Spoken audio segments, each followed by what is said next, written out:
Ọlọ́run ọ̀gá ògo, Ọlọ́run ìyè, Ọlọ́run agbára, Ọlọ́run tó fẹ́ràn wa tó mú wa wá ní gbogbo ìgbà láti wá gbàdúrà kí a sì kíyèsí ọ̀rọ̀ wọn kó lè yé wa, ká lè jẹ́ àwọn tí ń fi àdúrà jagun fún àwọn ọkàn tó kù tí a fẹ́ mú wá sínú àkọ́so ìgbàgbọ́. Olúwa jọ̀ọ́ ẹ fi kìkì ọ̀rọ̀ yín kẹ́ fi yé wa, ká lè múra tán, ká lè múra wa sílẹ̀, ká sì lè jáfáfá nínú àdúrà àti òtítọ́ yín. Kò ní forúkọ yín, a máa yìn títí lórúkọ Jésù Kristi Olúwa wa. Àmín. Ògo ni fún Ọlọ́run alààyè. A dúpẹ́ fún ìpè tí Jésù Kristi tó pè wá pé kí ọ̀rọ̀ Ọlọ́run kó má di èyí tí ó díbàjẹ́ nínú ayé tí a wà yìí, tó sì fi iṣẹ́ ìránṣẹ́ náà tó fi rán èmi àti ìwọ tí o bá wà nínú wa. Jẹ́ ká lọ sínú ìwé Róòmù orí 10 láti ní ẹsẹ̀ kìíní yẹn ni a ó wò lónìí. Bí o ti ń ṣí Bíbélì rẹ tayọ̀tayọ̀ tọ̀yàyàtọ̀yàyà, ohun tí à ń gbé yẹ̀wò lónìí òun la pè ní ìfẹ́ ọkàn mi àti àdúrà fún Ísírẹ́lì. Jẹ́ kí n kà á fún ọ ní Róòmù orí 10 ẹsẹ̀ kìíní. Ará, ìfẹ́ ọkàn mi àti àdúrà mi sí Ọlọ́run fún Ísírẹ́lì ni fún ìgbàlà wọn. Wọ́n ti di ẹni tó ṣáko lọ, Olúwa mú wọn padà wá. Bẹ́ẹ̀ ni gbogbo àgbáyé àti àwọn ènìyàn tí ń káàkiri ní ìletò wa, Olúwa gbà wọ́n, kó mú wọn kúrò nínú ẹ̀ṣẹ̀, kó mú wọn wọ sínú ìyè àìnípẹ̀kun. Kí ló lè ṣe, ẹ̀yin Ọlọ́run tẹ́ ò fẹ́ kí ẹnikẹ́ni kó ṣègbé, ṣùgbọ́n gbogbo ayé wá sí ìrònúpìwàdà. Ọlọ́run gbàlà, Olúwa ẹ gbà wọ́n. Nínú ìwé Róòmù orí 9 ẹsẹ̀ 27 dé 29. Róòmù orí 9 ẹsẹ̀ 27 dé 29. Ó wípé Aísáyà sì kígbe nítorí Ísírẹ́lì pé bí iye àwọn ọmọ Ísírẹ́lì bá rí bí iyanrìn òkun, apá kan ni a ó gbàlà. Ṣàdúrà ò tó, apá kan nínú gbogbo bí wọ́n ti pọ̀ tó. Nítorí Olúwa yóò mú ọ̀rọ̀ rẹ̀ ṣẹ lórí ilẹ̀ ayé, yóò parí rẹ̀, yóò sì ké kúrú lí òdodo. Àti bí Aísáyà ti wí tẹ́lẹ̀, bí kò ṣe bí Olúwa àwọn ọmọ ogun ti fi irú ọmọ rẹ̀ sílẹ̀ fún wa, àwa ìbá ti dàbí Sódómù, àbá sì ti sọ wá di Gòmórà. Mo gbàdúrà lórúkọ Jésù, bí o ti múra láti gbàdúrà fún ayé, fún ìletò rẹ, fún ìdílé rẹ, pé Olúwa má jẹ́ ká di Sódómù àti Gòmórà. Olúwa yóò gbọ́, ó ní képè mi yóò gbọ́, ó ní kànkùn ó sì sílẹ̀, wá kiri ìwọ yóò sì rí. Olúwa yóò fi ńlá àti agbára hàn àbí a bá gbàdúrà láti pé ọkàn àwọn ènìyàn tó ti yigbí, tó ti dẹkùn, tí ò fẹ́ gba Jésù mọ́, tí ò fẹ́ yí padà nínú ibi wọn. Olúwa yóò sì ọ̀rọ̀ Ọlọ́run àti àdúrà wa yóò jẹ́ kí omi ọ̀rọ̀ rẹ̀ kó wọ ọkàn wọn lọ, kó sì rọ̀ wọ́n sì gba Jésù lọ àti olùgbàlà wọn. Kókó 3 la ó wò láì ìwọ̀nba ìṣẹ́jú tí a níyì. Àkọ́kọ́ ni a pè ní ìránṣẹ́ tí a múra sílẹ̀ fún àdúrà. Ẹ̀ẹ̀kejì, ìrúsókè fún ìrúkèké ẹni mímọ́ láti gbàdúrà, ìrúsókè àwọn ènìyàn mímọ́ láti gbàdúrà. Ẹ̀ẹ̀kẹta ìwẹ̀, àdúrà àìjáfara ti òtítọ́. Mo gbàdúrà pé lórúkọ Jésù òtítọ́ òdodo la ó fi gbàdúrà tọ́lọ́run yóò sì gbọ́ lórúkọ Jésù. Àkọ́kọ́ ni ìránṣẹ́ tí a dira fún tàbí tí a múra fún àdúrà. Ta ni ìránṣẹ́ náà? Ìgbé ayé wo ní ògbà? Ẹni ò ní ìgbàlà, àdúrà wo nígbà? Yóò jẹ́ àdúrà yóò kàn jẹ́ àdúrà tí ò wúlò, àdúrà ìṣòdodo, àdúrà ìdọ̀tí, èérí ni yóò jẹ́ wájú Ọlọ́run. Mo rọ̀ ọ́ pé tó bá fẹ́ gbàdúrà ní kíkankíkan fún ìgbàlà ọkàn, ìjèrè ọkàn, ó wo ayé rẹ̀. Jẹ́ ká wo Bíbélì sọ nínú ìwé Ìṣe àwọn Àpọ́stélì. Ẹ jẹ́ ká ṣí Bíbélì wa ká lọ wò ó, ká fi gbogbo tọkàntọkàn wa wò ó. Ìṣe àwọn Àpọ́stélì orí 24, a ó ka ẹsẹ̀ 1 dé 9.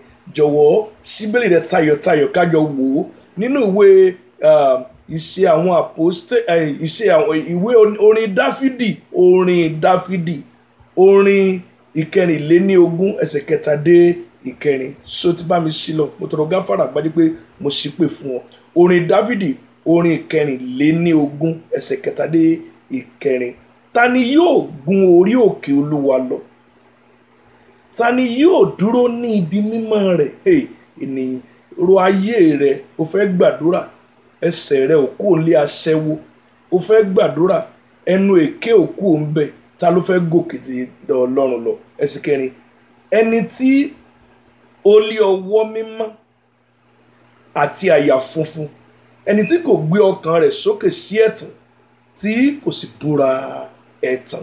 Irú àwọn báyìí ni ẹni gba Jésù tọkàntọkàn rẹ̀, tó yọ ohun tí à ń pè ní ìbínibí ẹ̀ṣẹ̀ kúrò nígbà tó gba Jésù gbọ́, tó pé Jésù, mo ké pè ọ́, gbà mí, mo jẹ́wọ́ ẹ̀ṣẹ̀ mi, ẹ wọnú ayé mi, ìbínibí ẹ̀ṣẹ̀ Ádámù, Olúwa ẹ mú kúrò, ẹ wọnú mi lọ, kó sì di ẹ̀dá ọ̀tun. Irú wọn là ń sọ.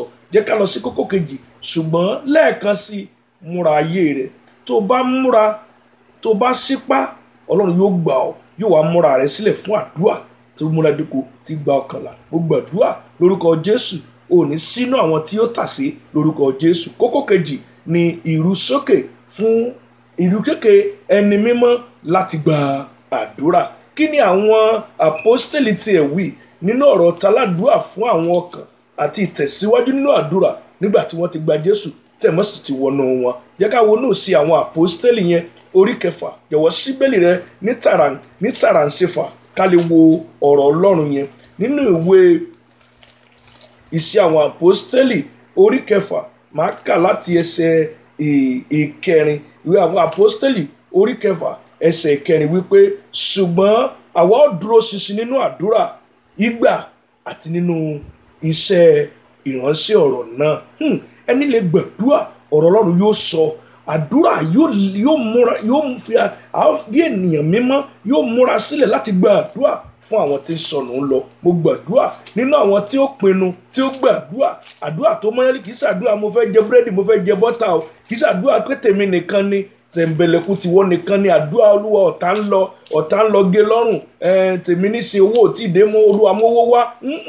Àdúrà tí à ń pè ní àdúrà ẹ̀bẹ̀, tó mọ̀ gbàdúrà fún àwọn ẹ̀bẹ̀, àwọn tó rí pé ọkàn wọn ti yigbì, wọ́n ti fẹ́ẹ̀ tiẹ̀ dé ọ̀run àpáàdì tán, ká lè ṣe kí ni o bẹ̀rẹ̀ pé ká lè yọ wọn kúrò nínú iná. Àdúrà Ọlọ́run, àdúrà wa ó lè yọ ọ̀pọ̀lọpọ̀ kúrò ní ipò Sódómù àti Gòmórà, tó pé pa Ọlọ́run gbogbo ní ṣe képe mi, èmi yóò gbọ́. Má jẹ́ kí ìgbé ayé rẹ pàápàá kó dí ọ lọ́wọ́ láti gbàdúrà lórúkọ Jésù. Nínú àwọn tí ó gbàdúrà ìmúnádóko, a ó jẹ́ ọ̀kan nínú wọn. Tẹsalóníkà orí 1 ẹsẹ̀ 12 ó wò. Tẹsalóníkà orí 1 ẹsẹ̀ 2 ó pé, àwa ń dúpẹ́ lọ́wọ́ Ọlọ́run nígbà gbogbo fún gbogbo yín. Ní gbogbo tẹ́ ẹ bá wà, à ń dúpẹ́ lọ́wọ́ Ọlọ́run fún yín.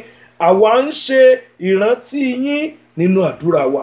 Ṣèrántí ẹbí rẹ, ṣèrántí ará rẹ, ṣèrántí ẹni tẹ́ jọ ń ṣiṣẹ́, ṣèrántí ẹni tí wọ́n ń pè lólè, tó ń pè lọ́ṣà yẹn, ṣèrántí ẹ̀ nínú àdúrà. Ẹni tó sọ pé orin ayé ló ń kọ, tó fi gbogbo ara ẹ̀kọ́ orúkọ àti làásì, tó fi sìgá òkú òǹbẹ̀, ọtí òkú òǹbẹ̀, bí ti ń kó lódodo obìnrin kan nílò ọbùnmi, ó tiẹ̀ ti síyàwó ẹ̀, ó ti sí ọkọ ẹlòmíì. Mo gbàdúrà pé lórúkọ Jésù, Ọlọ́run ọ̀gá ògo yóò ràn wá lọ́wọ́ láti gbàdúrà, láti rántí wọn nínú ọpẹ́ àti láti ṣìpẹ̀ fún Ọlọ́run lórúkọ Jésù. Ọlọ́run yóò sì gbà wọ́n là lórúkọ Jésù Kristi. Kókó kẹta ni kó jẹ́ ká lọ ní tàràǹṣàṣì, ká ṣe ní kánmọ́kánmọ́, ká bàbà pẹ́ lórí ẹ̀. Ó lọ sínú Jákọ́bù orí 5 ẹsẹ̀ 19.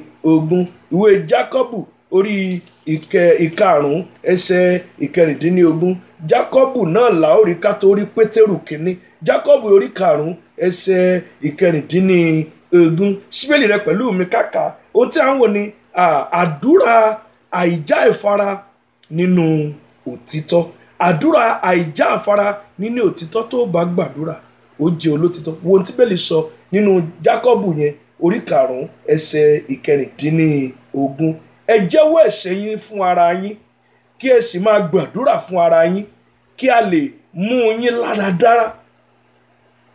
Iṣẹ́ tí àdúrà olódo ń ṣe lé agbára púpọ̀. Ǹjẹ́ o ṣetán láti gbàdúrà? Àdúrà tí ó mú ìwọ náà láradá kúrò nínú ẹ̀ṣẹ̀, nínú òfò, nínú ìtànìjẹ, ìgbé ayé tí kò bá ìyè ànípẹ̀kùnmú tó ń gbé, tó ń tara rẹ̀ jẹ. Ó lè lọ ṣọ́ọ̀ṣì púpọ̀, kí lórúkọ tán tiẹ̀ pé wọ́n díkìn àbí alàgbà àbí pásítọ̀ ní tirẹ̀, àbí ti pé inú iná lóríṣiríṣi orúkọ ló pọ̀ tá ń jẹ́. Ṣùgbọ́n ọ̀pọ̀lọpọ̀ kọ́là lọ́rùn wa, ọ̀pọ̀lọpọ̀ aṣọ funfun ni ní lala, ṣùgbọ́n ìgbé ayé ọ̀pọ̀lọpọ̀ wa ó dàbí ìgbà tí Jésù wí pé ó ní wọ́n dàbí ìtẹ́kù ibojì tó funfun níta, ṣùgbọ́n wọ́n kún fún egungun òkú nínú. Mo gbàdúrà lórúkọ Jésù ò ní kún fún egungun òkú. Ibi egungun òkú bá wà nínú ayé rẹ lónìí, jẹ́wọ́ sí Ọlọ́run pé egungun òkú lèyí tí ń gbénú ayé mi, kì í ṣe mo kàn mọ́ lóde ni, mo dọ̀tí nínú.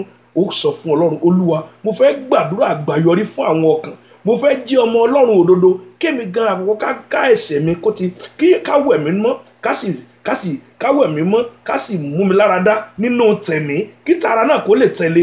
Nígbà tá a bá mú lára dá, kémi náà kó lè gbàdúrà fún àwọn mi. Olúwa ràn mí lọ́wọ́ kí n lè ní ìpòǹgbẹ, bí a pé bí Apostle Paul jẹ́ pé ìfẹ́ràn ọkàn mi, ìpòǹgbẹ mi àti àdúrà mi fún ṣẹ́ni pé kan lè ní ìgbàlà. Ó gbàdúrà pé Olúwa, nínú àwọn tí ó pòǹgbẹ fún ìgbàlà ẹlòmíì, ṣe mí lọ́kan. Ẹlẹ́ṣẹ̀ ò lè pòǹgbẹ, ẹlẹ́ṣẹ̀ gan ò rí bi lọ, ẹlẹ́ṣẹ̀ gan ò mọ ibi tó ń lọ, nítorí pé ìyà nípẹ̀kun kò sí nínú èrò ẹlẹ́ṣẹ̀. Mo gbọ́, mo rọ̀ ọ́ pé lónìí ò ní bá wọn lọ sínú ọ̀run àpáàdì, ó sì pe ọ̀pọ̀lọpọ̀ sẹ́rẹ̀ rẹ tá ojú mọ́ lọ sí ìyà nípẹ̀kun. Jẹ́ ká gbàdúrà. Olúwa ẹ ṣé nítorí pé ẹ ti kọ́ wa, ẹ ti fi ọ̀nà yìí lélẹ̀, ẹ sì fi yé wa.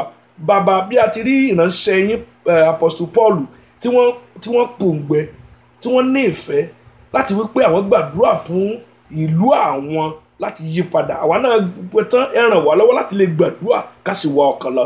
Ògo ni forúkọ yín, a máa yìn títí lórúkọ Jésù Kristi Olúwa wa. Àmín.